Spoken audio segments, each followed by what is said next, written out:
Vamos se acomodando, que a gente já vai começar. O pessoal já pode... Não sei se tem mais gente lá fora também. Já estamos além do nosso horário de início.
Bom dia a todos, bom dia. Sejam todos novamente muito bem-vindos para o nosso seminário, Os Fins da Justiça do Trabalho. É uma honra para toda a Rede Lado receber todos vocês aqui. E eu sou Tiago Oliveira Agostinho, sou sócio do escritório Nureddin Ahmad Alan, um dos integrantes da Rede Lado, e vou ser o responsável pela condução, pela mediação dessa mesa, desse painel nosso da manhã. O nosso tema, agora pela manhã, é bastante instigante. Amanhã vai ser outro dia da revogação às revoluções construídas coletivamente. Creio que vai ser um desafio bem grande para os nossos painelistas para falar sobre esse tema. Por isso, já queria convidar eles para subir aqui com a gente, apresentando cada um deles para vocês. Primeira, Andréia Galvão, doutora em Ciência Política pela Unicamp e professora do Departamento de Ciência Política da Unicamp. Seja bem-vinda. Convido também Renata Dutra, doutora em Direito, Estado e Constituição pela Universidade de Brasília e professora de Direito do Trabalho da Faculdade da UNB. Por fim, advogado, integrante da Rede Lado e mestre em Direito pela UNB, José Eymar Loguercia.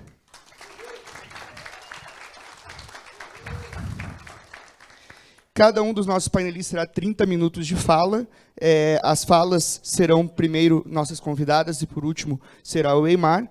Ao final de todas as falas, teremos 4 perguntas que serão abertas e serão respondidas pelos nossos painelistas. Peço que acompanhem com atenção e vamos aproveitar o que eles têm para nos dizer. Primeira conversa nós teremos com a Andréia. Andréia, como já disse, doutora em Ciência Política pela Unicamp e professor do Departamento de Ciência Política da Unicamp. O tempo é todo seu.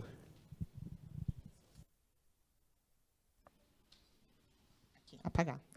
Muito bem. Bom, obrigada, Tiago, obrigada a vocês, todos os integrantes, né, da Rede Lado, pelo convite para participar desse seminário. Gostaria de cumprimentar todas e todas aqui presentes e cumprimentar também Renata e Eymar, né, colegas aqui que vão compor a mesa comigo. A gente tem vários, né, encontros e participação em eventos comuns. E dizer da satisfação de tratar desse tema, que é um tema, né, fundamental para que a gente possa pensar no amanhã. Eu disse, quando eu recebi o convite, né, eu recebi com uma certa surpresa, porque eu não sou uma pesquisadora da justiça do trabalho, embora aprenda muito, né, com as pesquisas, especialmente aqui da Renata e de outros colegas que se dedicam a estudar essa questão, então não teria nada para trazer de muito, né, inovador ou de que acrescentasse muito à prática de vocês, né, que trabalham no judiciário, que são operadores do direito e que têm muito mais condições, né, de discutir essa questão do que eu. Então, eu fiquei pensando como que eu poderia contribuir para discutir esse tema, né, que é o tema da mesa. Então, eu me permiti fazer uma abordagem, né, um pouco distinta, talvez, do que vocês esperavam, mas para pensar, né, a importância de construir uma revolução coletivamente, para pensar as condições que nós temos, né, de levar adiante a revogação da reforma trabalhista, que é fundamental para que a gente possa resgatar uma perspectiva de direitos, né, de defesa de direitos, de ampliação de direitos, a gente precisa pensar um pouco nas condições que nós temos para a luta, né, para a luta sindical, para a luta política, e um pouco disso que eu vou tratar. Eu vou dividir minha fala em 2 momentos. Eu sou uma pesquisadora do sindicalismo e das relações de trabalho no Brasil. Eu vou falar, num primeiro momento, do sindicalismo de modo mais geral, para a gente tentar entender um pouco as dificuldades, né, de mobilização e as dificuldades de reação diante desse processo de desmonte que nós estamos vivendo desde 2015.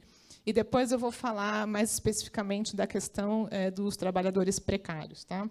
Então, começando um pouquinho, eu vou trazer aqui algumas hipóteses com as quais eu tenho trabalhado. Vejo que tem gente aqui na plateia que já me ouviu falar sobre isso, né? Então, vai ser uma repetição. O próprio Imar já me ouviu falar sobre isso semana passada. Mas, então, eu vou partir de 3 hipóteses. A primeira hipótese é a seguinte, né? Bom, o sindicato é uma instituição fundamental para a defesa da democracia, para a defesa de direitos, a gente sabe disso, né?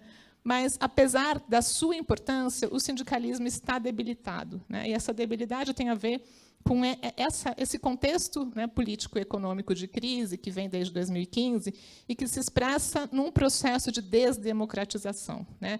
A gente está vivendo uma democracia esvaziada, uma democracia minada, né, cuja deterioração ela se acelera, né, se aprofunda a cada dia, com riscos, né, já visíveis, vigentes, né, e que podem se aprofundar ainda mais. Então, eu queria destacar uma segunda hipótese, que está relacionada à primeira, é que o fato de que os sindicatos eles enfrentam problemas de diversas ordens, que são problemas objetivos, né, são problemas decorrentes das mudanças no mundo do trabalho, das mudanças nas relações de trabalho, nas mudanças econômicas, né, mas também problemas subjetivos, né, que dizem respeito ao engajamento dos trabalhadores e das trabalhadoras, né, especialmente dos trabalhadores precários, né, a dificuldade de engajamento, a dificuldade de mobilização. É disso que eu quero falar. E, uma terceira hipótese, né, é dizer que essas debilidades do sindicalismo brasileiro elas são conjunturais, né, a gente sabe, a gente pode destacar aqui 3 marcos desse processo, né, que vem desde o golpe parlamentar, passa pela reforma trabalhista de 2017, pela eleição do Bolsonaro, né, e pela pandemia da Covid-19, mas também são problemas, são debilidades que têm raízes estruturais. E aí eu queria destacar 2 aspectos, né? O primeiro aspecto são as características do nosso mercado de trabalho, que é um mercado de trabalho historicamente desestruturado, né? Com uma alta taxa de informalidade, com uma alta taxa de precarização.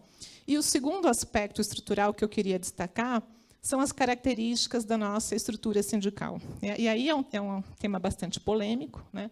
Em relação ao primeiro aspecto, a gente não tem grandes divergências, todo mundo reconhece, né, a informalidade, a precarização, mas, em relação às características da estrutura sindical, há posições muito distintas, avaliações muito distintas, e eu vou aqui defender, né, a tese de que esse nosso formato de organização ele dificulta a mobilização, né? Dificulta a mobilização porque o monopólio da representação, né, a unicidade sindical e o imposto sindical garantido até a reforma de 2017 desestimulam aspectos fundamentais para a vida sindical, que é a organização no local de trabalho, a formação político-sindical e a própria taxa de sindicalização, né? Porque os sindicatos podiam sobreviver com um número muito reduzido de filiados. E, se a gente olha para a nossa taxa de sindicalização, ela é uma taxa de sindicalização que, historicamente, digamos, média-baixa, né, e que se reduz bastante nos últimos anos, né?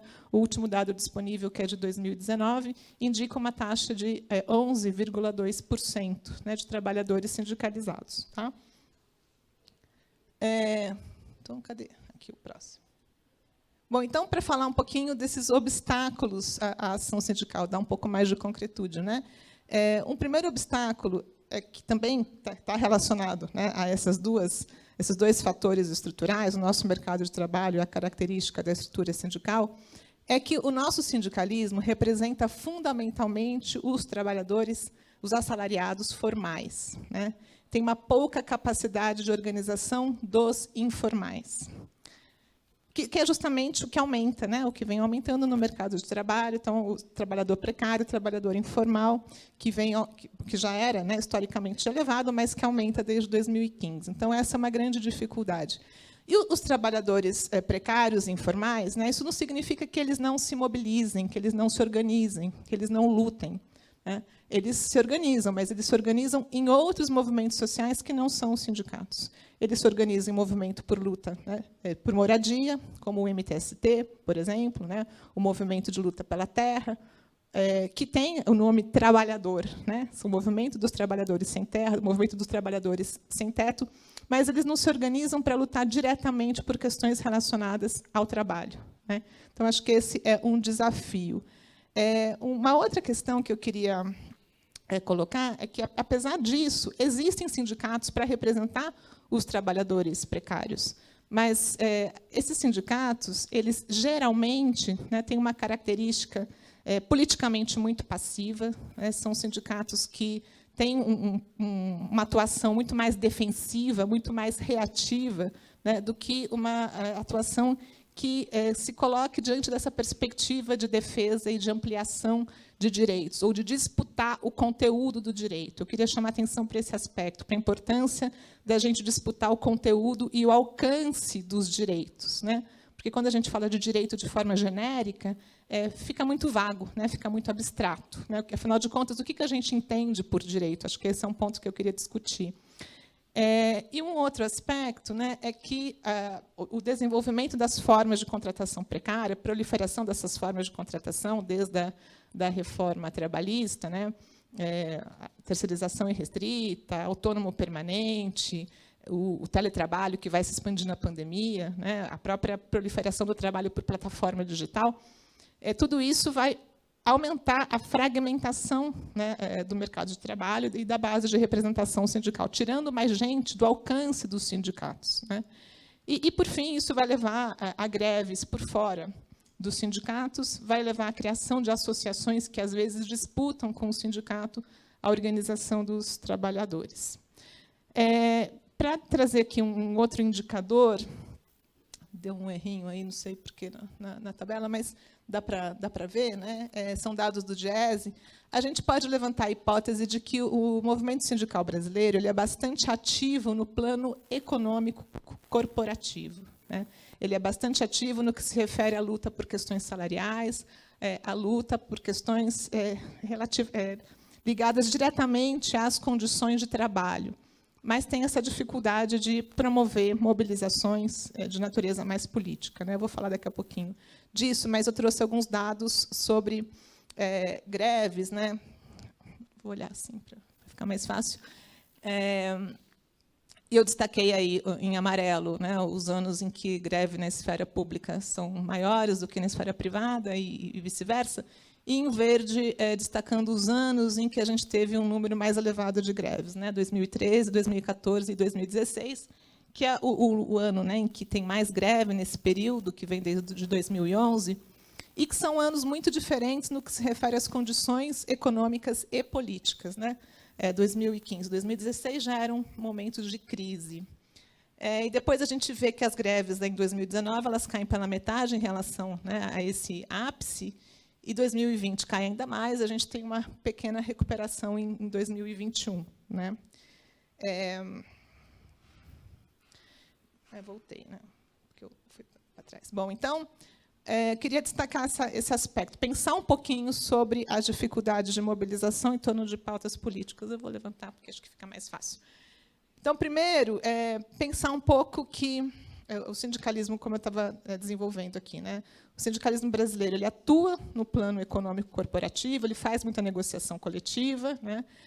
Durante os governos do PT, teve uma grande participação nas instâncias, né, governamentais, no aspecto institucional, mas é preciso mobilização para respaldar essa atuação institucional. Né?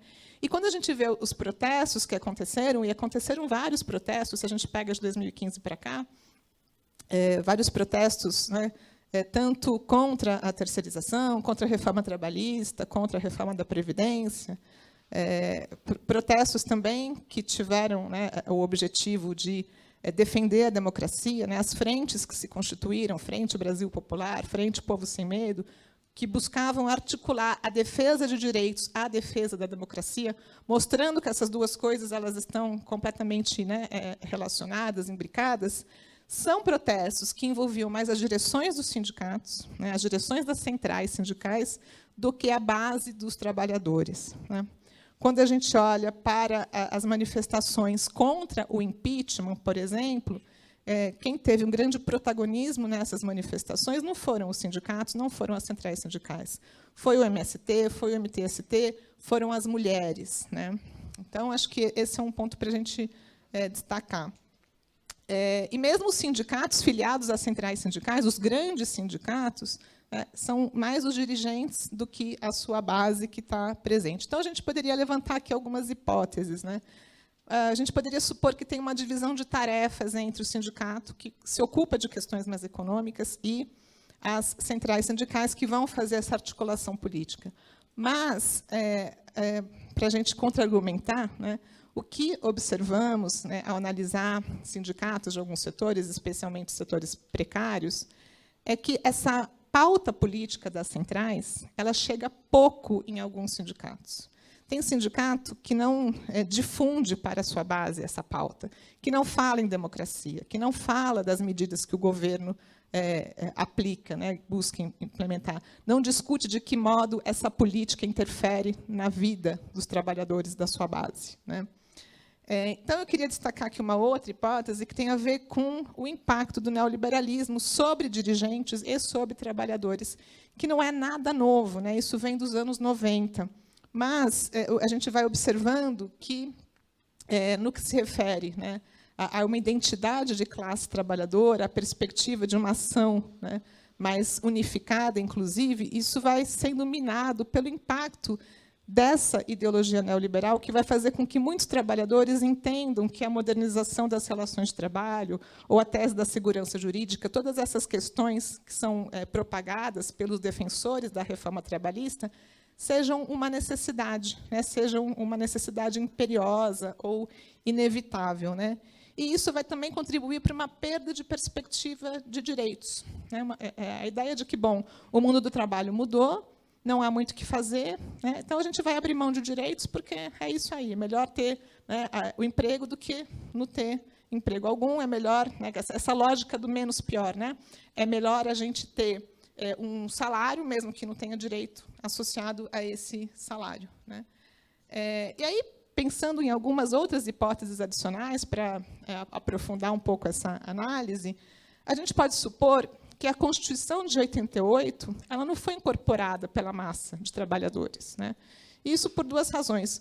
Uma, porque aí os sindicatos têm uma parcela de responsabilidade, né, nesse processo, porque não levaram essa pauta, não mostraram a importância dessa pauta de direitos para a sua base, né? Então, essas reivindicações mais políticas, elas são reivindicações que ficam muito circunscritas à cúpula do movimento sindical. Tem uma defasagem aí entre a cúpula e a base, né? E outra razão é porque, como a maior parte dos trabalhadores brasileiros já trabalha em condições muito precárias, isso pode causar uma indiferença em relação à defesa de direitos, simplesmente porque esses direitos não chegam até esses trabalhadores. Então, para que eles vão sair para as ruas para defender direitos dos quais eles não usufruem, né? Para que eles vão atender a um apelo, a um chamado do sindicato que não lhes representa, ou que eles não são atingidos pela negociação coletiva, né? Eles não são cobertos pela negociação coletiva. Então, eles não são cobertos nem pela lei, nem pela negociação coletiva. E tem um outro elemento que eu queria destacar aqui, né? É claro que algumas pesquisas mostram que tem havido um aumento na percepção, né, da importância, sobre a importância de direitos na sociedade. Mas acho que a gente precisa discutir que direitos são esses. Qual que é a definição que se dá para os direitos, né? Que conteúdo é atribuído aos direitos? Porque as pessoas podem dizer, eu sou a favor de direito, né? E, de modo geral, elas dizem que são. mas ninguém tem um consenso em relação à amplitude dos direitos. Nem todos os que se dizem a favor de direitos são a favor de direitos universais, né, dos mesmos direitos para todo mundo. E nem todo mundo acha que é o Estado que deve garantir esses direitos. Então, a gente tem uma questão aí, né, para discutir.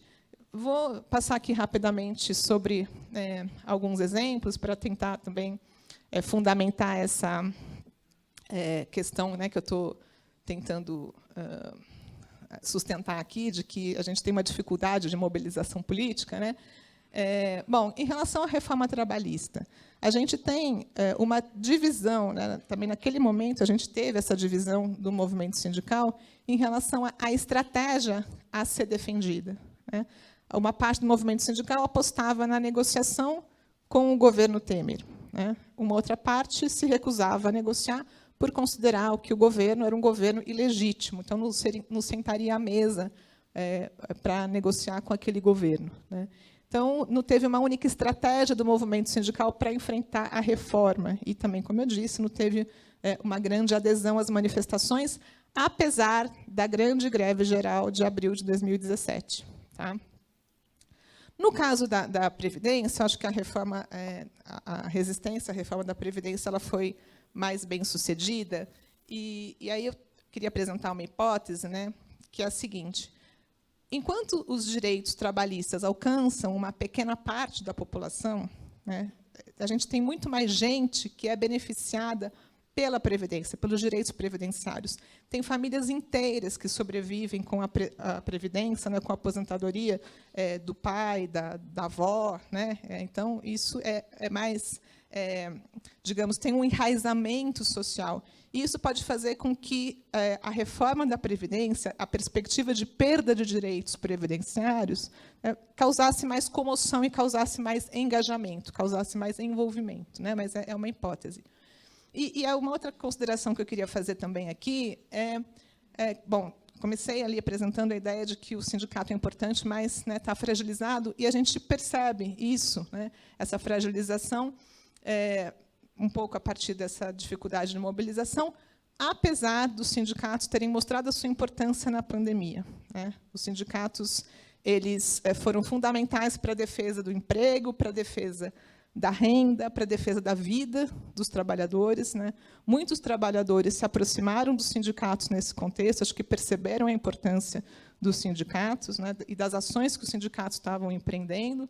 Mas, quando a gente olha para as mobilizações, tudo bem, a gente teve greve nos Correios, teve greve, né, contra a PEC 32, mas as mobilizações que mais chamaram a atenção, né, da sociedade durante a pandemia foram as protagonizadas pelo movimento negro, né, que foi o movimento que levou adiante a pauta não só antirracista, mas também antifascista, associando essas duas dimensões, e do Fora Bolsonaro, né, o movimento negro, ao assumir a bandeira de luta Vidas Negras Importam, associou, né, a questão da defesa da condição, né, das condições de vida para a população negra ao genocídio policial e ao governo Bolsonaro, né? Então, acho que fez essa articulação. E a gente viu também a importância, né, do movimento dos entregadores, e é sobre isso que eu queria falar.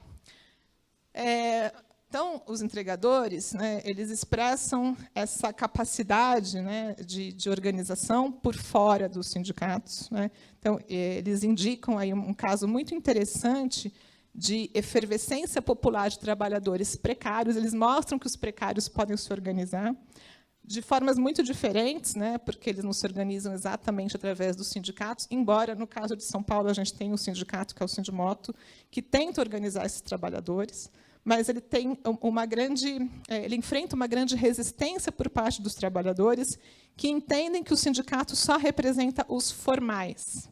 E os trabalhadores vão criar associações, né, para poder representá-los. Então, aqui eu trouxe dois exemplos, que é a AMABR, que é a Associação dos Motofretistas por Aplicativo do Brasil, e os entregadores antifascistas, que talvez sejam, né, o movimento que teve mais visibilidade a partir da sua liderança, né, o Paulo Galo, que vão construir essa mobilização através de redes sociais, através né, de grupos de WhatsApp, né? E, no caso do sindicato, ele tenta se envolver na organização de protestos, mas ele enfrenta essa resistência porque ele defende uma posição que não é consensual na categoria. Ele defende o reconhecimento do vínculo, né? E as pesquisas mostram que há uma divisão dos trabalhadores em relação a essa questão. Uma parte até concorda, né, com o vínculo, mas não quer exatamente a CLT. Acho que tem uma dificuldade aí de reconhecer, né, a importância da CLT. Talvez haja aí uma percepção de que a CLT é uma forma, inclusive o dirigente da AMABR, né, eu fiz uma entrevista com ele e ele deixou isso muito claro, que a CLT é muito engessada, né, os entregadores eles não teriam interesse em trabalhar 8 horas por dia, em ter então uma jornada definida. Eles não querem uma jornada definida, né? Eles querem ter a possibilidade de trabalhar nos horários que eles mais flexíveis, né? Nos horários que eles quisessem. Então a CLT é muito associada ao salário mínimo, né? A um patrão, a gestão patronal, o despotismo patronal, ainda que na sua experiência prática eles percebam que eles não são empreendedores, né? Ao longo do tempo, eles vão tendo essa percepção de que eles são trabalhadores e não são empreendedores.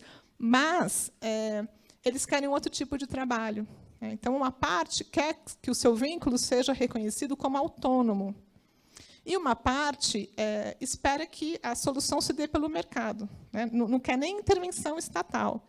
Acha que negociar com a empresa e que a empresa, né, assegure melhoria em relação ao valor da corrida, assegure um certo seguro, por exemplo, né, garanta um seguro de vida contra acidentes, um vale-alimentação. Quer dizer, a empresa poderia, né, seja o iFood, a Uber, qualquer coisa, né, do tipo, poderia garantir, né, então, pelas condições de mercado, sem intervenção do Estado, condições de trabalho melhores, né? Então, olha só, a gente tem um consenso e um consenso social de que é preciso melhorar as condições de trabalho dos entregadores, mas essa melhoria ela pode se dar de diferentes formas.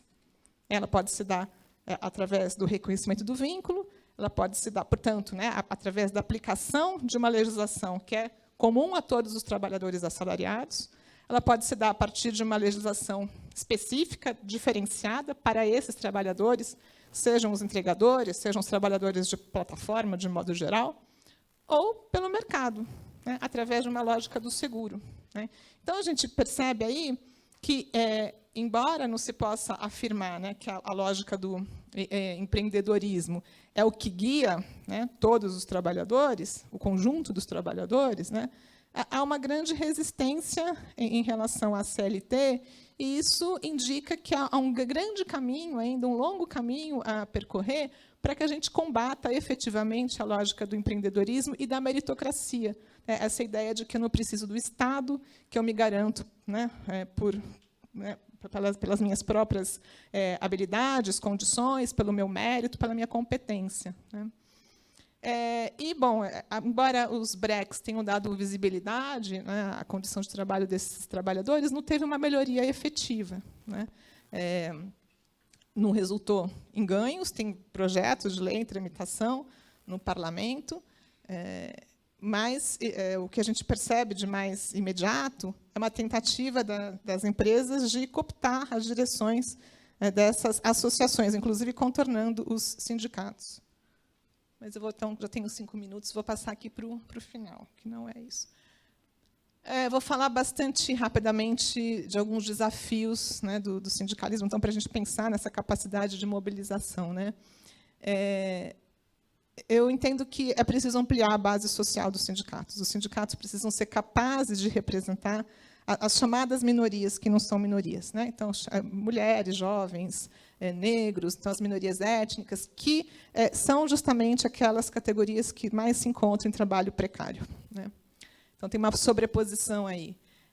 Buscar representar esses trabalhadores que buscam se organizar de outras formas, que não através do sindicato. Inclusive, articulando a luta no plano da produção, né, a luta em torno do trabalho, né, que tem como eixo o trabalho, com as lutas reprodutivas, né, A pandemia mostrou a importância do trabalho de cuidados, ela mostrou a importância, né, do cuidado com os doentes, do cuidado com as famílias. Então, pensar essa relação entre produção e reprodução é muito importante. Organizar os trabalhadores de diferentes formas, em diferentes lugares, não só na empresa, né, porque o trabalhador não está mais só na empresa, ele está espalhado territorialmente, ele está em casa, né, trabalhando nas suas residências. Então, o teletrabalho ele vai aprofundar essa fragmentação, né? Combater os mitos neoliberais, defendendo o serviço público, para que a gente não tenha uma situação de que quem sai, né, na luta contra a reforma administrativa, a PEC 32, né, para que isso não seja restrito aos funcionários públicos, para que os trabalhadores do setor privado, empregados, desempregados, percebam que o serviço público é importante, né? É importante porque cria emprego socialmente útil, é importante porque garante direitos, garante serviços, né, para toda a população. E aí, pensar numa forma de politização, vou resumir aqui, né, que permita não só resgatar um sentido de solidariedade amplo, que faça com que um sindicato possa representar os trabalhadores, qualquer que seja o seu vínculo, né, empregatício, né, e construindo também unidade entre diferentes categorias, porque o nosso sindicato é muito apegado à sua dimensão corporativa, à ideia de categoria profissional, né, essa forma de organização muito segmentada. E atuar em aliança com outros movimentos sociais, inclusive em âmbito internacional, porque o capital atua em âmbito internacional, né? O capital chantageia os trabalhadores com ameaça de transferência de empresa, de deslocalização de empresa, por exemplo, né? E aí, para terminar de verdade, para tentar responder a pergunta da mesa, né, como que a gente pode fazer para que amanhã seja outro dia? Primeiro, a gente precisa ter organização é importante, né? E projeto, porque também não adianta ter organização se não tem projeto a ser defendido por essa organização. E para a gente pensar a revogação da reforma, portanto, que é urgente, é necessário, é imprescindível, é preciso ter trabalho de base, porque, sem isso, as pessoas não vão se mobilizar para defender a revogação, né? Quer dizer, a revogação ela não pode ser uma pauta minoritária que envolve uma parcela do movimento sindical, uma parcela, né, do setor jurídico, uma parcela da universidade. Ela precisa se disseminar para a sociedade. E aí, de novo, né, a gente não faz uma luta no plano meramente institucional. A gente precisa ocupar as ruas. E, para ocupar as ruas, a gente precisa ter gente, né, disposta a defender essas pautas. Então, é isso. Não é fácil construir uma revolução coletivamente, mas é urgente e necessário. Obrigada.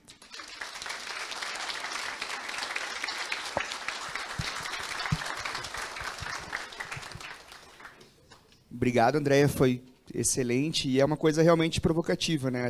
Aquele modelo que a gente tinha em 2017, em que pese seja melhor que nós temos hoje, não era também o modelo que nos atendia, que atendia a finalidade dos sindicatos. Então, a partir de uma revogação, a partir de uma reconstrução, qual é o modelo de sindicato que nós queremos? E acho que a tua fala traz muito disso, né? A aproximação, de fato, do seu atendido, que é o trabalhador, né? Então, aproveitando, dando sequência, passando a palavra para a Renata já. Renata Dutra, doutora em Direito, Estado e Constituição pela Universidade de Brasília e professora de Direito do Trabalho da UNB. Seja bem-vinda e vamos apreciar. Obrigada, bom dia a todos e todas. Obrigada, Tiago, pela apresentação. Queria dizer que eu estou muito feliz de estar aqui, fiquei muito honrada de receber esse convite, de participar desse seminário da Rede Lado. Acho que esse seminário foi pensado de uma forma muito cuidadosa em relação aos temas, às mesas, às provocações. Estou aqui entre pessoas queridas e admiráveis, então eu queria muito agradecer pelo convite, pela possibilidade desse diálogo aqui com vocês, né? Agradeço na pessoa do Tiago, do EIMAR, e dizer também que, para mim, é uma grande satisfação compor essa mesa aqui ao lado do EIMAR e da Andréia, né? Porque nós temos tido parcerias, né, em muitas esferas, e é sempre um prazer poder escutá-los e dialogar também. A Andrea é uma referência, né, nos estudos para o sindicalismo, é também uma grande inspiração, né, enquanto docente, enquanto pesquisadora. Muitas vezes a gente fala que esses agradecimentos de início de mesa e esses cumprimentos são protocolares, mas às vezes eles são também uma boa oportunidade da gente expressar as nossas admirações que a gente não expressa no cotidiano, né? Então, para mim, é sempre uma honra poder dividir uma mesa e escutar a Andrea. E o Eymar, que além de ser um grande advogado, de agora ser uma figura também muito expressiva na academia, doutorando pela UNB nos direitos humanos, é uma presença militante, né, em defesa da causa do trabalho, do sindicalismo, que tem sido uma parceria muito importante para nós na UNB, e para mim é sempre uma honra também estar junto, podendo falar. Então, eu queria fazer essas saudações, né, saudar também todos e todas que estão aqui hoje participando dessa atividade, e dizer que eu estou muito desafiada, né, pelo tema da mesa. Estava até brincando com a Fernanda, acho que foram escolhidas referências poéticas, né, referências e perguntas difíceis, né, Andrea, para nós nessa mesa. E eu fiquei muito desafiada com a ideia de pensar revoluções construídas coletivamente e de pensar também como que essas revoluções se cruzam, né, com essa expressão também muito feliz e ambígua, né, dos fins da justiça do trabalho, né, uma justiça que eventualmente se afasta do seu espaço finalístico, né, que eu já soube que a Flávia ontem desenhou muito bem aqui na sua fala, embora eu não tenha assistido, né, mostrando as contradições inerentes ao processo de afirmação da justiça do trabalho, mas, sobretudo, o fato de que a justiça do trabalho coloca ali, em seus fins, a possibilidade da disputa, né, o horizonte concreto da disputa. E cada vez que esses fins são mitigados, né, eles são traídos, a gente tem pequenos fins da justiça do trabalho, né, pequenas mortes e perdas de espaço, perdas de possibilidade. E eu fiquei pensando por onde começar uma fala, né, que conseguisse dar conta dessas questões todas. E eu decidi começar pensando um pouco sobre a linguagem, né, e eu queria me utilizar aqui, até porque a proposta de construção da mesa foi uma proposta poética, como de todo o evento, desses excessos da linguagem, né? Que bom que a poesia permite os excessos da linguagem. Eu queria retomar aqui de início, espero não me perder nessa digressão, a construção de Franco Berardi, né, que é um autor que tem discutido a dimensão linguística do neoliberalismo, né, como a financiarização do capitalismo e o avanço da agenda neoliberal tem representado, para além de todos os problemas que nós já temos acompanhado, principalmente na esfera do trabalho, um empobrecimento da linguagem, né? Então, a impossibilidade de que a linguagem ofereça sentidos diversos daqueles que estão nos limites das trocas, né? Sentidos semióticos. E, portanto, com esse empobrecimento da linguagem, há uma automatização também das formas de pensar, né, da repetição dos comportamentos, da repetição das expressões que estão colocadas matematicamente como aquelas aceitas pela linguagem financiarizada, e uma recusa a todo excesso da linguagem, a todo horizonte de construção de sentido que permite construção também de agendas, de horizontes e de possibilidades. E uma das questões que o Franco Berardi traz para discutir essa dimensão linguística do neoliberalismo, que ele entende como uma forma, portanto, de asfixia, né, de supressão da possibilidade da insurreição, é a ideia de irreversibilidade, né? A ideia de irreversibilidade colocada na esfera da linguagem é uma forma de você eliminar a possibilidade da subversão, né, eliminar a possibilidade da insurreição por meio desse processo de construção linguístico. E por que isso parece importante, né, para a gente começar a pensar esse debate? Porque quando a gente fala de direito, a gente está falando também da possibilidade de construção, né, de relações sociais, de formas de regulação que se instituem pela linguagem. A Andrea, na fala dela também, disse, a gente precisa aqui discutir o conteúdo dos direitos, a gente precisa saber o que esses direitos significam, a gente precisa saber que sentido que a gente empresta a uma narrativa jurídica para que ela possa constituir novos horizontes, né? Horizontes de subversão.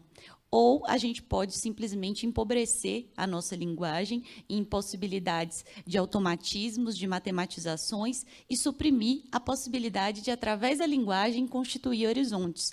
O Franco Berardi vai dizer que, embora o neoliberalismo nos prometa liberdade, eliminando a perspectiva de regulação por parte do Estado, ele faz a regulação mais ostensiva que se pode ter sobre as relações sociais, que é a matematização da linguagem e a supressão de sentidos compartilhados, né, de sentidos que possam ser dissociados da mercadoria, da troca e dessa dimensão exclusivamente financiarizada da vida.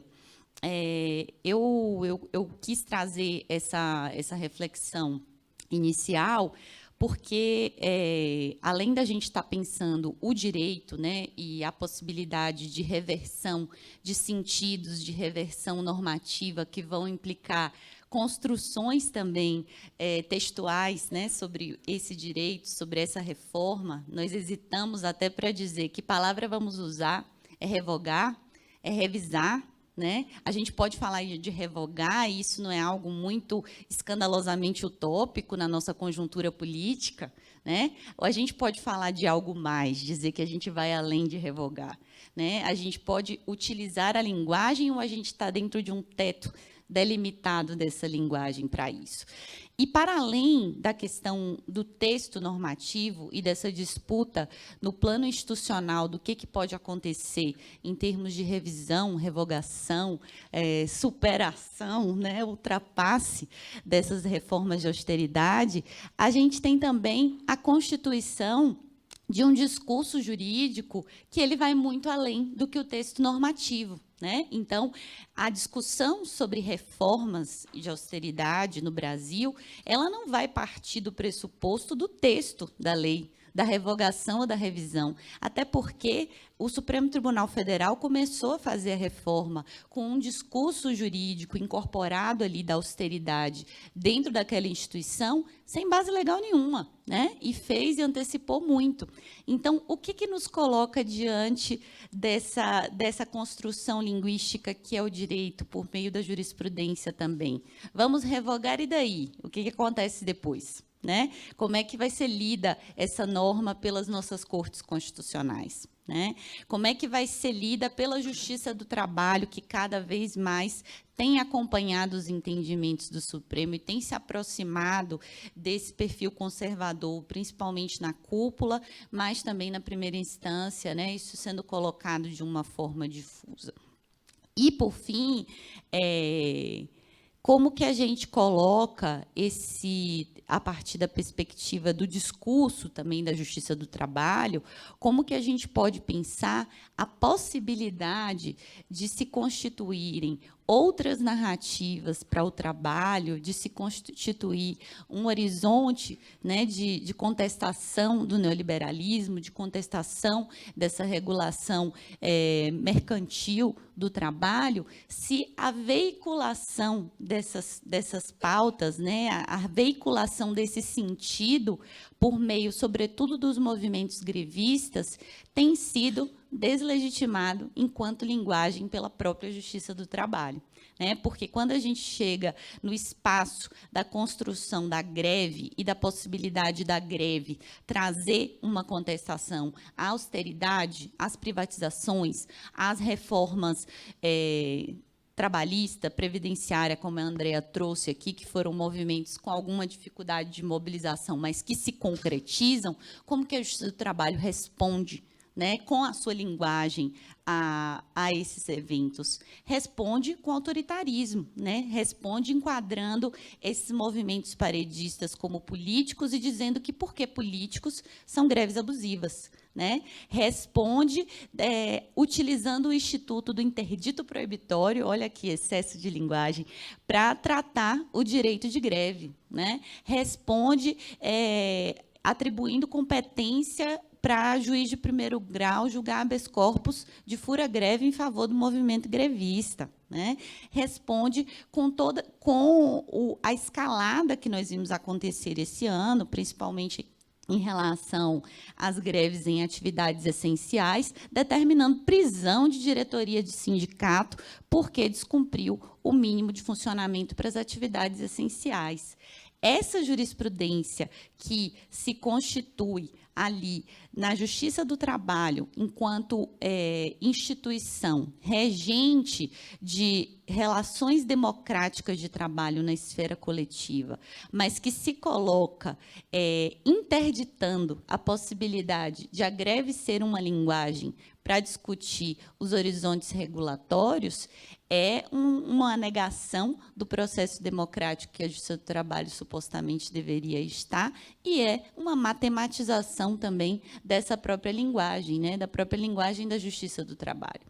Então, a gente tem diversas expressões, né, desse nosso empobrecimento linguístico, que é um empobrecimento também dos horizontes possíveis, colocadas na própria capacidade de constituição de uma agenda política, né, por parte dos movimentos de luta, né, a impossibilidade de constituição de uma agenda que adote um repertório pautado na ideia de redistribuição, de solidariedade, de justiça. Né? Então, veja que o nosso repertório, e aí eu falo de movimentos importantes, né, que estão acontecendo nesse contexto atual no Brasil, como, por exemplo, o movimento Revoga Já, que está sendo cultivado, né, pela sociedade civil, cultivado por parte do movimento sindical, mas que se coloca numa postura também de reação a esse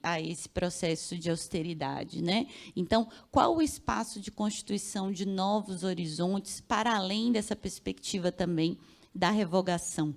Né? E aí, novamente, a gente se esbarra na discussão sobre o empobrecimento da nossa capacidade de criar horizontes e de criar pautas a partir de uma linguagem. Né? A Flávia deu uma entrevista, estou aqui vendo a Flávia, toda hora eu me lembro dela, fez uma entrevista extraordinária para a Carta Capital nessa semana e trouxe a perspectiva super original que ela tem desenvolvido, né, de questionamento decolonial do direito do trabalho.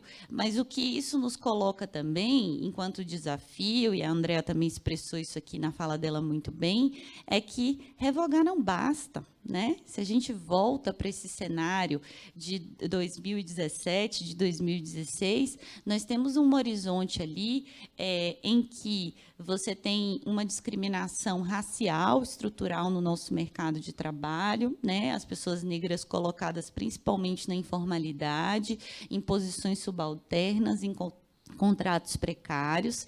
A gente tem uma exclusão, né, de grande parte das mulheres encarregadas do trabalho reprodutivo, de arranjos de proteção social mais eficientes. Né? A gente tem uma estrutura de proteção social centrada no assalariamento, né, centrada nessa forma de contratação do trabalho que foi pensada para o sujeito branco, urbano, né? E, portanto, você tem diversas expressões do trabalho que fazem sentido na nossa sociedade, na nossa cultura, e que não são lidas como trabalho, e nós não temos criatividade jurídica para acomodar essas formas de trabalho que muitas vezes não estão sendo imediatamente monetizadas em arranjos de proteção que gerem direitos, como se esses sujeitos não trabalhassem.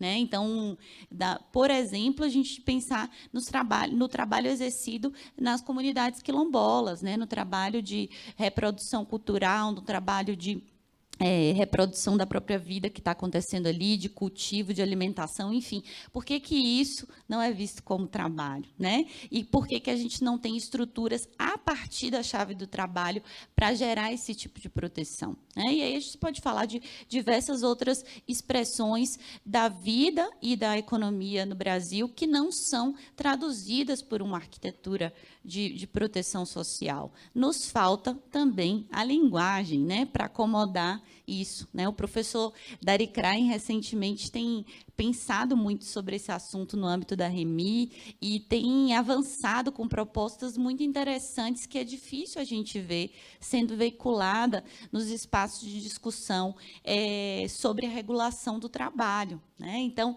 se nós estamos em crise, né, e se a pandemia escancarou a vulnerabilidade e o fracasso, né, vulnerabilidade nem é uma palavra apropriada, o fracasso desse modelo de desenvolvimento econômico que desconsidera as pessoas, que desconsidera a proteção social e que parte de um critério de empresarização da vida humana. Por que a gente não pode, a partir da ideia de crise, porque o direito do trabalho ele surge da crise, né? Ele é crise, ele está para reagir à crise, né? E para ser colocado em prática diante da crise. Por que o direito do trabalho ele não pode ser pensado nesse momento de especial drama da nossa conjuntura política e econômica para tentar acomodar, por exemplo, expressões culturais da periferia, né, para tentar acomodar formas de inserção de jovens nas escolas, nas atividades pedagógicas. Por que não o próprio cuidado, né? O Dari tem desenvolvido essas ideias enquanto possibilidades de pensar experiências que envolvem energia humana empregada em favor da sociedade para serem consideradas chaves de geração de renda e de proteção social. Isso é trabalho, né? E essas são possibilidades de construção para além daquilo que nós tínhamos, né? Da estrutura do assalariamento que foi corroído pela reforma trabalhista. Falta-nos também a linguagem, né, para conseguir pensar esses outros horizontes, né? Então, diante desse contexto em que nós nos encontramos, né, que passados 5 anos da reforma trabalhista, nós temos um cenário de aprofundamento significativo da pobreza, né, retorno da fome, aumento ou não diminuição significativa do desemprego, né, em períodos diferentes aí desses últimos anos. Nós temos um aumento significativo da informalidade, das formas precárias de trabalho, e todo esse cenário social de colapso é um cenário que é resultado, em parte, do que aconteceu no contexto pandêmico e que mostrou a falibilidade também de uma estrutura social que recusa o papel do Estado para garantir a vida e para garantir a proteção dos vulneráveis, né, em face das dinâmicas econômicas, mas ele mostrou também que as escolhas que vinham sendo feitas anteriormente à própria pandemia eram escolhas irracionais do ponto de vista econômico, político e social, porque colocavam um tecido social que poderia estar constituído para ser estofo para situações de crise, como a crise pandêmica, colocaram esse tecido totalmente falível, né, totalmente vulnerável. Então, a evidência do fracasso das políticas neoliberais nesse contexto especificamente posterior à pandemia, fez com que talvez até menos do que as organizações coletivas e as resistências organizadas, que também existem, se colocasse a possibilidade de questionar esse horizonte dado como irreversível, como inexorável, né, com essas palavras-chave de menos direitos, mais emprego, menos Estado, mais liberdade, enfim, que são artifícios matemáticos ali, né, de simplificações do raciocínio, da possibilidade de questionamento e da possibilidade de contestação, né, dessas chaves. E com esse fracasso evidenciado ali, mais do que até a própria capacidade da gente de fazer circular um argumento, uma construção narrativa que questionasse efetivamente esses processos, nós tivemos a evidência de que era preciso um outro caminho, era preciso questionar essas certezas, né? E aí nós tivemos, tanto do ponto de vista das políticas de Estado, algum redirecionamento em relação à agenda de austeridade, agenda neoliberal em outros países. Tivemos esse horizonte das reformas, né, colocados aí, principalmente na Espanha, a reversão da reforma, discussões colocadas em outros países, e nós chegamos no Brasil com esse constrangimento, né, de não termos aprendido muito, pelo menos do ponto de vista da institucionalidade, em relação a esse processo que aconteceu. Muito pelo contrário, né, vimos uma estratégia governamental de aproveitar o contexto pandêmico como doutrina de choque para serem aprofundadas as práticas neoliberais. E, no entanto, se coloca no horizonte, a partir de uma possibilidade de mudança dos ventos políticos, a discussão sobre a revogação das reformas, né? E aí vem esses questionamentos. Eu acho que a minha contribuição aqui hoje é muito mais no sentido de fazer perguntas, né, sobre esse processo que se coloca de uma possível, potencial reversão das reformas no Brasil, do que trazer respostas, né, se amanhã vai ser outro dia ou não, né? E então essas perguntas são colocadas para a gente pensar aqui. Eu elenquei algumas, né? Então, há um ambiente político, institucional, do ponto de vista parlamentar, para nós pensarmos a revogação da reforma trabalhista, ou ao menos a revisão de alguns de seus termos, né? Há resistências sociais capazes de gerar uma ambiência, né, que dispute a racionalidade neoliberal que tem lastreado as políticas para o trabalho, né? Nós sabemos que essa construção ela parte também da produção de sentido a partir da linguagem na sociedade, né? As instituições democráticas, inclusive a Justiça do Trabalho, estão preparadas para acolher na linguagem do direito essas eventuais resistências, né? Ou essas resistências elas vão passar ao largo do discurso jurídico, né? O outro ponto que eu já tinha antecipado, a revogação da reforma diante da jurisprudência de austeridade do Supremo vai ser suficiente para afastar uma regulação mercantil do trabalho, ou nós podemos ter a persistência de interpretações que afastem o princípio da proteção e que dialoguem com os postulados do mercado, mesmo diante de um texto de legislação trabalhista revisado, eventualmente revisado, revogado, né? E aí a última pergunta, né? É suficiente revogar a reforma trabalhista ou esse horizonte de proteção ele precisaria se transformar ainda muito mais para, por exemplo, poder acomodar a questão da proteção ao emprego, né, que nós tiramos da discussão, a gente discute se vai revogar a reforma ou não, e a gente está com a questão da dispensa arbitrária há anos parada, né, e sem conseguir uma discussão efetiva sobre isso. A discussão sobre redução da jornada de trabalho, que tem sido uma pauta, por exemplo, muito defendida pelo professor Sadi Dal Rosso, né, a partir de estudos concretos sobre isso. A ideia de novos arranjos de proteção social que possam dar conta, né, dessas formas de trabalho que são negligenciadas, né, por nossa sociedade, rebaixadas e desconsideradas enquanto elementos aptos a serem considerados. A própria noção de liberdade sindical, né, e a Andrea trouxe isso aqui também na fala dela, porque quando nós estamos pensando na possibilidade de uma revisão dos termos da reforma, nós estamos entendendo que essa revisão da reforma que aconteceu em relação ao direito coletivo do trabalho, ela manteve intocado o princípio da unicidade sindical, a organização corporativa, enfim, e não alargou as possibilidades de liberdade, sobretudo no que toca à construção das mobilizações coletivas do trabalho, né, que mesmo sem ter uma um recuo específico na legislação, tem sofrido um processo de austerização na interpretação que o Poder Judiciário lhe confere, né, no período recente. E aí, isso vale para a greve e todos os seus contornos, né?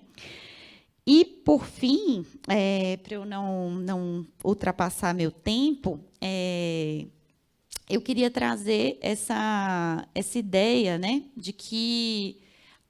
Eu vou até ler essa frase aqui do Berard, que eu copiei para compartilhar com vocês, que ele, ao discutir, né, essa questão da dimensão linguística do neoliberalismo, ele suscita como uma solução para o empobrecimento linguístico,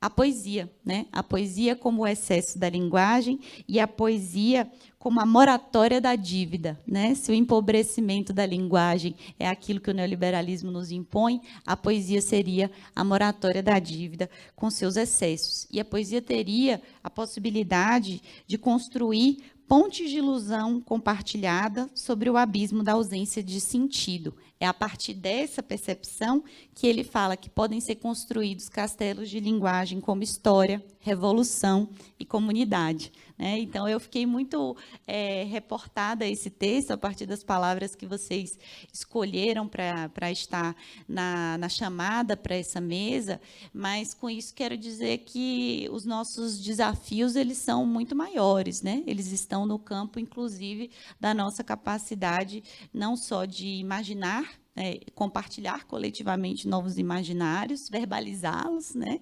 E, inclusive, de termos, né, a circunstância da crise, como essa que nós estamos vivendo, não apenas como um espaço dos oportunistas, né, mas um espaço também de oportunidade, de reinvenção e de novas linguagens, talvez poéticas, talvez revolucionárias, né, que possam transformar esse cenário. É isso, gente. Muito obrigada.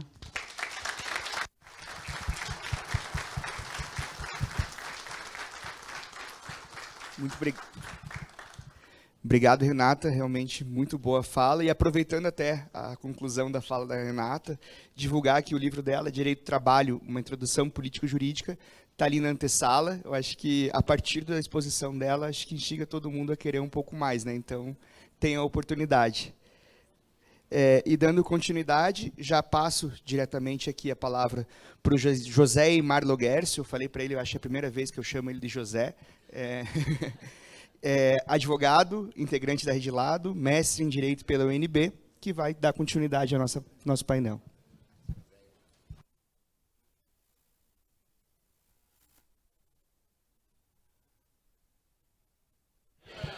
Bom dia.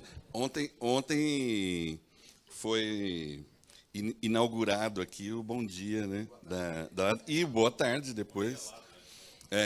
Como uma marca aqui dessa reunião. Então, hoje eu senti falta aqui, eu acho que por conta da noite de ontem, talvez, da entrevista de ontem, nós teríamos hoje que dizer um excelente bom dia depois da entrevista que assistimos ontem. Então, de novo, bom dia. Bom dia. Ótimo. Bom, dizer da minha alegria, né, de estar aqui, de volta presencial, né, e vendo pessoas que há alguns anos, e se a gente fizer a conta, são mais de 2 anos que a gente não se encontra presencialmente, mas a gente tem e manteve nesse período aí uma intimidade pela telinha que nos deixou também, de certo modo, como foi possível, e muito pertos e muito próximos, né? E também de André e Renata nesse sentido. Acho que nunca nos encontramos tanto quanto nos últimos 2 anos, né? E, para mim, é uma enorme satisfação. Tiago, que também está aqui coordenando a mesa, também não tínhamos nos visto, né? Mas nos encontramos aí pelas redes durante esse período. Eu subverti a ordem de ontem da apresentação que marianas diziam que tinha que ser por ordem alfabética, mas dando preferência aqui para as nossas convidadas, né? Porque tenho por ambas, e Renata e Andréa já falaram, mas acho que é sempre importante referir, né? tenho por ambas uma enorme admiração pelo trabalho que desenvolvem e pelo que eu aprendo com o trabalho delas, né? E pelo que trocamos também de angústias, também de reflexão. Então, para mim, é uma enorme satisfação e alegria estar aqui com tantos amigos e com tantas amigas, a maioria aqui advogados militantes que se envolvem numa rede, né? E também dirigentes sindicais que, na pessoa do Valeir, presente aqui, quero agradecer a presença também de todas e todos. E conversar um pouco, né? Eu fiquei também pensando com esse título, e eu sei que os títulos são sempre muito importantes como marca característica dos eventos que a gente acaba produzindo, né? Mas eu pensei também qual será o meu papel de fala aqui, né?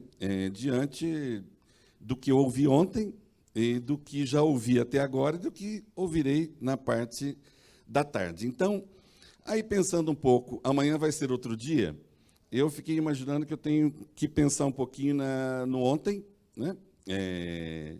E ontem aqui tivemos falas potentes aqui sobre fixando a ideia mesmo claramente entre nós, alguns pressupostos de que o direito do trabalho é ambivalente, de que a justiça do trabalho é ambivalente, de que nós atuamos nas frestas, né, de um capitalismo e, portanto, nós temos limites colocados, que esses limites não nos limitem, né, saber, portanto, de onde nós partimos, que nós estamos, na nossa militância, como advogadas, como advogados, mas também como cidadão e cidadãs aqui, envolvidos num processo de construção de nação e de sociedade, e que nós vivemos uma sociedade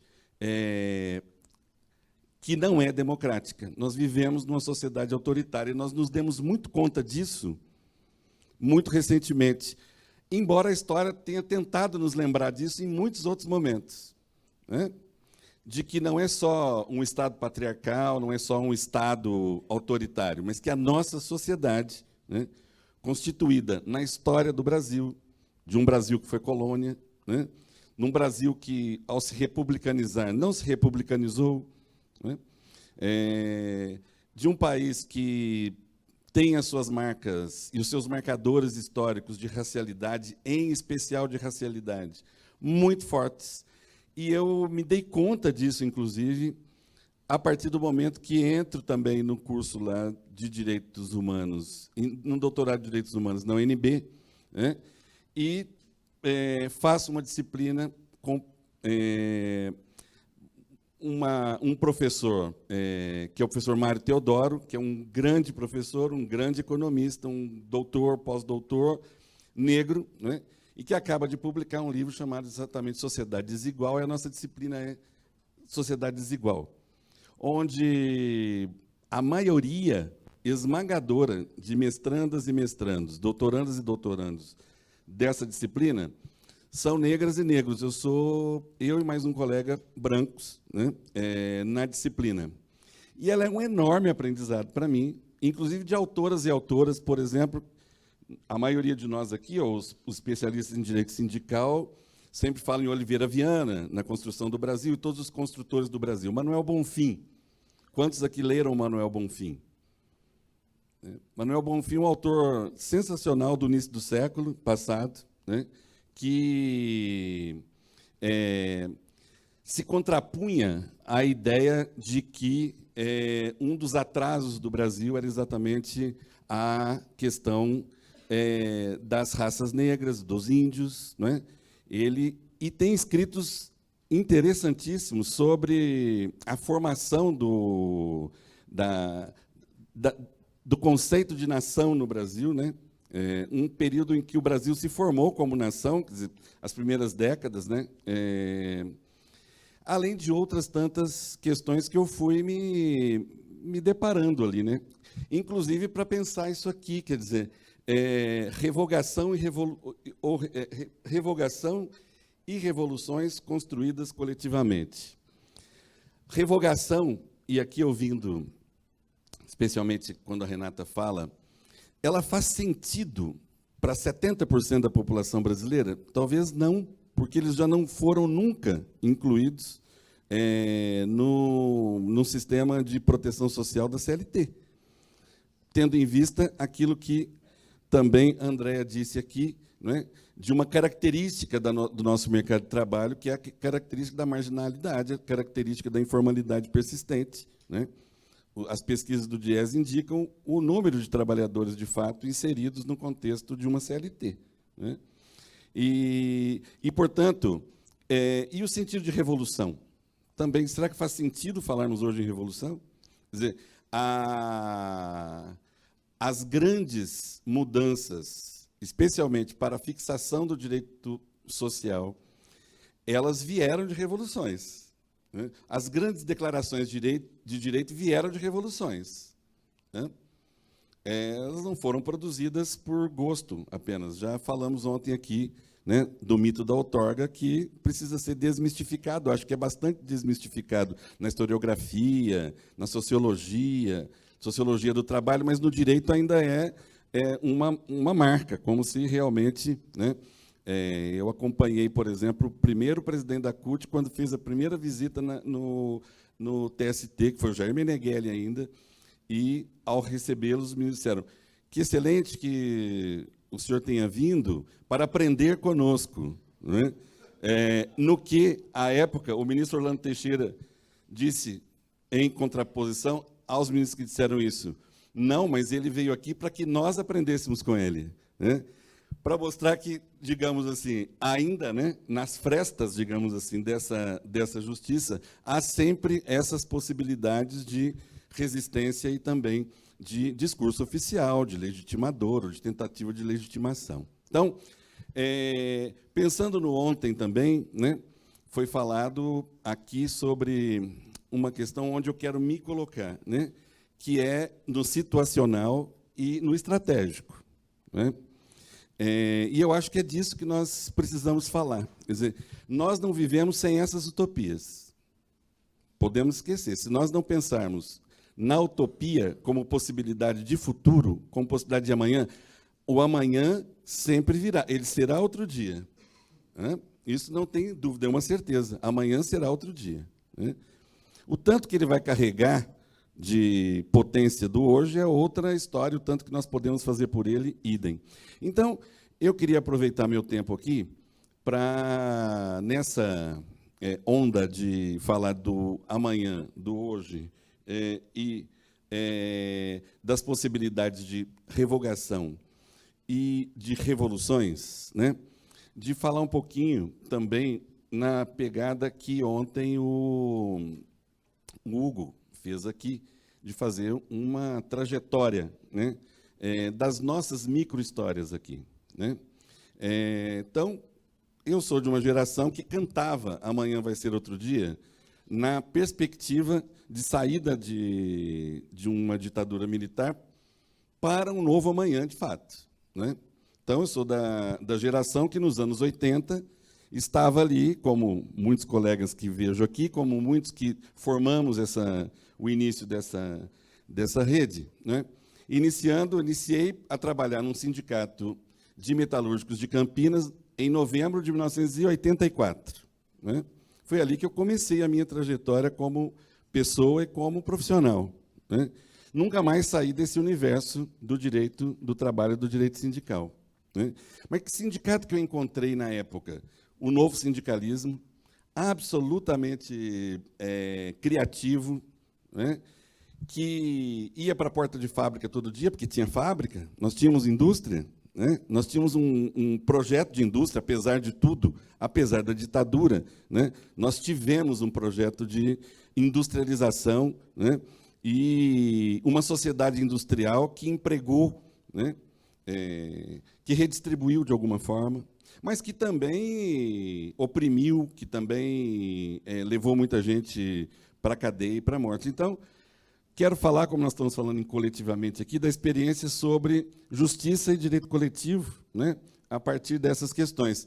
Então, eu me lembro o seguinte: dissídio coletivo até então, estávamos antes da Constituição, ele era autoprovocado pelo presidente do tribunal. Isso acabou depois da Constituição. Digo isso porque aqui nós temos, felizmente, geração de advogadas e advogados jovens, né? E aí era assim, a greve na Robert Bosch começava às 10 da manhã, tribunal em São Paulo ligava em Campinas e dizia, às 14 horas é a audiência em São Paulo, a audiência da greve, né? Porque não tinha tribunal em Campinas. E tinha que se virar para ir para São Paulo, já reuniam lá os, até então não chamavam de desembargadores, né? Os juízes, para que, se não tivesse muito acordo, já julgava a greve com muita rapidez e estava encerrado, determinação de retorno, e se não retorna, né? Até que começa a lei de greve, ainda a 4330, que depois eu brinco que foi o mesmo número da terceirização, né? A primeira lei de terceirização era a 4330 também, cabalístico esse número, né? Que era a lei antigreve, que proibia a realização de greve. Você iniciava uma greve sabendo que ela era ilegal. Ela começa a ser, antes da Constituição de 88, declarada inconstitucional pelo valoroso Tribunal Regional do Trabalho da 4ª Região. Ministra Rosa, hoje assumindo a presidência do Supremo, né? Magda ainda era, mas ainda não estava no tribunal, era juíza lá. Havia um movimento de juízes no Rio Grande do Sul que nós ficávamos encantados, jovens encantados com tudo que se passava como resistência ali, né? E eles começam a declarar a lei de greve inconstitucional, antes da Constituição de 88, dizendo que, ainda que pela emenda 69, a lei de greve não teria sido recepcionada. E aquilo nos fortalecia do ponto de vista de disputa na justiça, de levar aquela questão, de chamar a jurisprudência da 4ª Região, de provocar. Levávamos pancada de qualquer forma, mas algumas decisões nós estávamos ali enfrentando, né? Primeira greve que eu enfrentei foram 200 trabalhadores, maioria homens, demitidos por justa causa, né? Durante uma greve, nós não tínhamos instrumentos jurídicos como tem hoje. Campinas tinham 2 varas do trabalho, eram reclamações individuais, no máximo plurimas de 5 pessoas, porque não se aceita plurima de outra forma, não tinha substituição processual, né? E esses 200 trabalhadores demitidos por justa causa, nós sabemos o que significa ser demitido por justa causa, não receber, e esperar a justiça dizer um dia que a greve não é motivo para dispensa por justa causa, mas, até então, também, com discussão de provas, me lembro um dia, Eduardo há de se lembrar também, que nós chegamos no sindicato, tinham 200 trabalhadores gritando subestabelecimento, e eu não sabia exatamente o que era aquilo, né? Porque achavam que a coisa estava muito enrolada, estava muito demorada, que ninguém resolvia, né? As audiências marcadas para não sei quanto tempo, e eu estava ainda Donald Graber. Eu nem sei se existe mais a empresa. Enfim. E aí, essa onda, né, começa a mudar com os bafejos da Constituição de 88, para a qual tudo aquilo que foi constituído na Constituição, para usar uma linguagem de um querido professor da UNB, né, foi potencializado por movimentos que inseriram naquela Constituição vários direitos como possibilidade de afirmação dos direitos fundamentais para o futuro. Porque, em 88, aquela Constituição ela era uma Constituição de futuro, projetada para aquele tempo, pensando como é que nós queremos reconstruir a democracia. E aí, reconstruir a democracia me recorda Marilena Chaui, que, à época, lotava a Unicamp, e todos nós fascinados para ouvir Marilena Chaui, né, falando sobre democracia como espaço de construção de direitos. Não há democracia sem espaço de construção de direitos. E não há construção de direitos sem aquilo que a professora Andréa disse aqui hoje. Qual é o conteúdo desses direitos? Porque nós somos marcados por uma sociedade que varia entre o privilégio e a carência, onde os direitos não aparecem senão nas frestas. Porque o direito é exatamente aquilo que tem a possibilidade de universalização. Mas não é aquela universalização abstrata dos direitos humanos pensados lá na época das declarações, né, como uma abstração, né? É pensado a partir das nossas diferenças e concretudes, ou seja, a busca por emancipação, né, ela é uma busca sempre contra-hegemônica dentro de mecanismo que nós vivemos, né? E ter essa consciência nos faz, portanto, pensar em como é que, estrategicamente, não tendo uma revolução batendo a porta, e não sendo nós aqui os visionários fazendo revolução no tubo de ensaio, como é que eu projeto esse mundo futuro a partir das questões presentes. Nem que as questões presentes nos comprimam para não atuarmos, mas também que elas possibilitem que nós pensemos em categorias jurídicas. E nós pensamos em várias categorias jurídicas naquela época.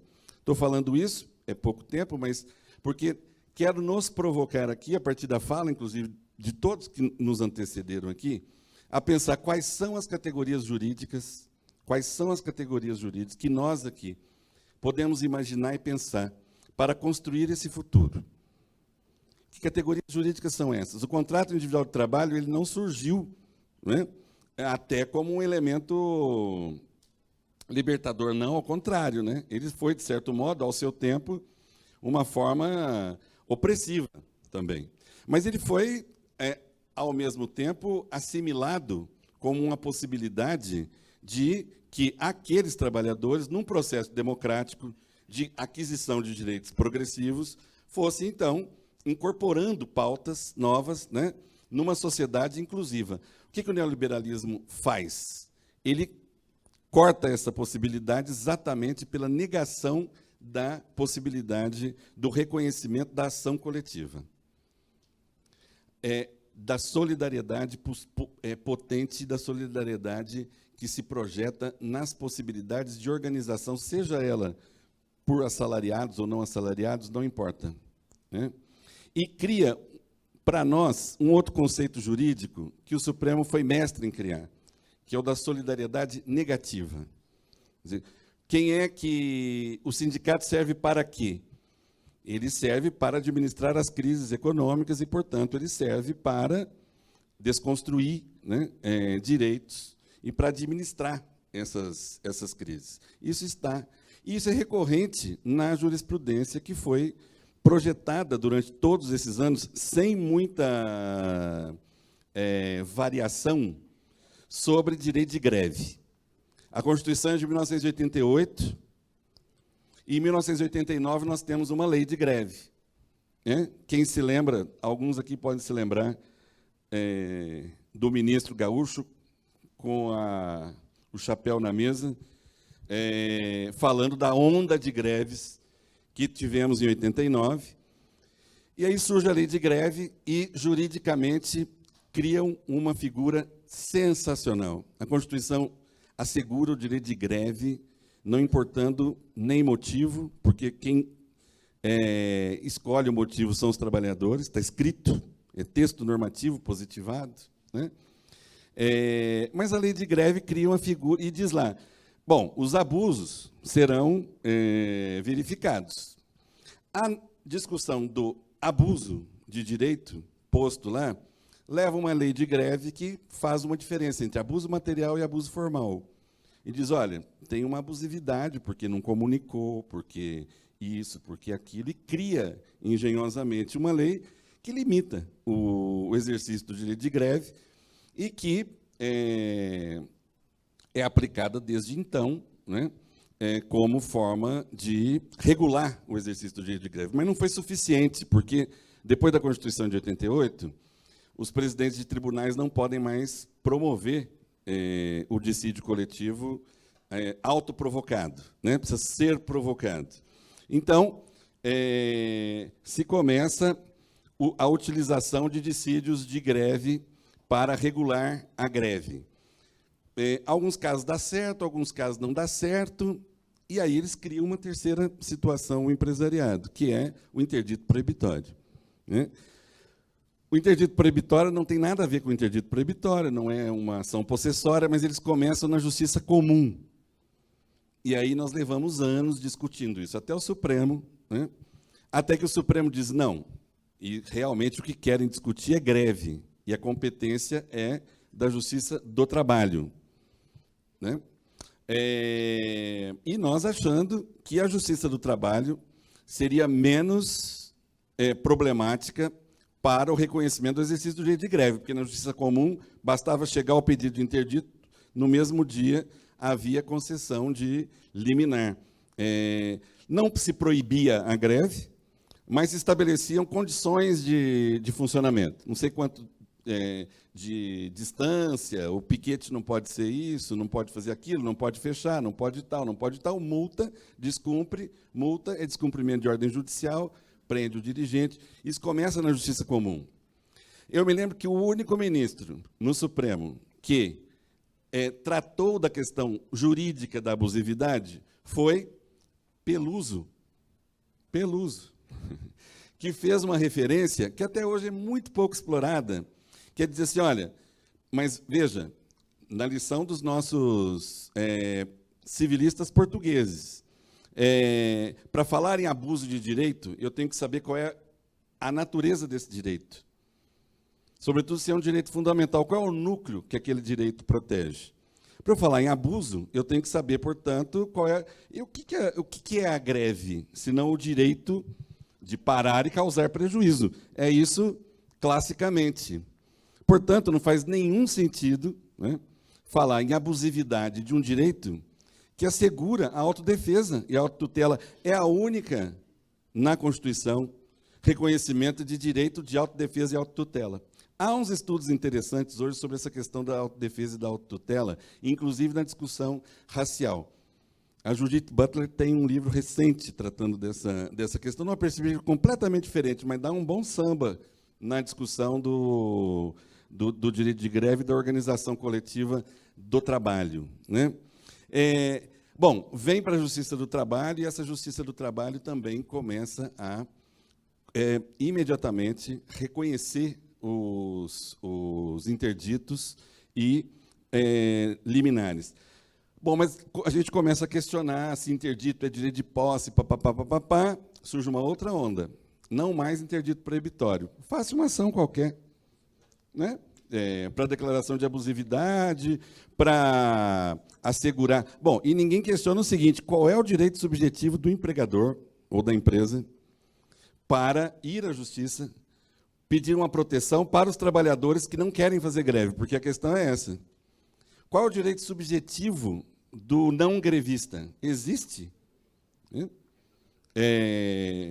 Existe um direito para não grevista? Se a greve é uma deliberação coletiva de exercício individual, qual é esse direito subjetivo a ser protegido? Não interessa. E aí vem uma terceira onda, que eu acho que é a que nós estamos, que é a seguinte, nem precisa mais do interdito proibitório. Agora faça de novo o dissídio de greve, porque a Justiça do Trabalho tem sido generosa na concessão, de novo, de liminares, dizendo assim, 80% de trabalhadores permanecem em atividade e nos horários de pico, 100%. Eu digo, é difícil cumprir esse tipo de liminar, porque nem em dias normais de trabalho você tem 80% dos trabalhadores em capacidade de trabalho e 100%, tá certo? Mas é o que está lá. E, mais recentemente, aquilo que também já foi lembrado aqui, que é a greve política é previamente ilegal. Né? Eu acho isso também da maior gravidade por conta dessa noção, né, de que você não pode, né, de que a greve ela está sempre relacionada a uma negociação coletiva e a um ambiente exclusivo de pauta trabalhista, né? Quando, na verdade, ela é uma abstenção muito mais ampla. Eu achei até que eu tinha mais tempo, mas ela me disse que eu tenho 5 minutos, eu não falei nem nada do que eu queria aqui, mas... Bom, então vou indo para o final aqui, porque...